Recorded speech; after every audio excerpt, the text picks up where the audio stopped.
الحمدللہ وقفا والسلام علی سید المرسلین اما بعد السلام علیکم ورحمۃ اللہ وبرکاتہ۔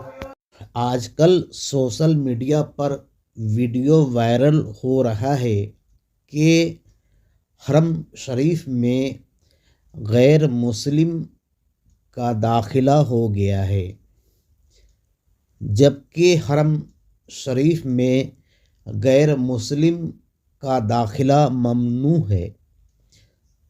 اس میں حیرانی کی کوئی بات نہیں ہے، وہاں حکومت ہی غیر مسلم کی ہے۔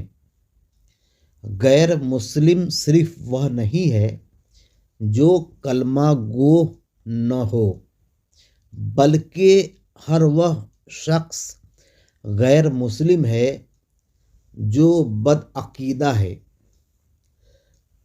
اس پر شریعت کا حکم نافذ نہیں ہوتا ہے، اس کو نہ نیک عمل کا ثواب ملتا ہے اور نہ بد عمل کا گناہ۔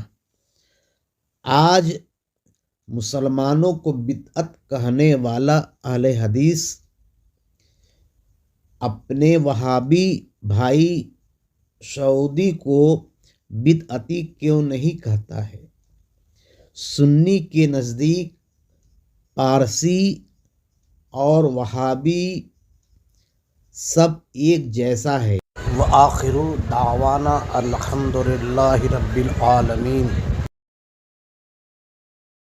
اگر میری بات آپ کو اچھی لگی ہو تو برائے مہربانی اس چینل کو سبسکرائب و لائک کر دیں اور کامنٹ کریں۔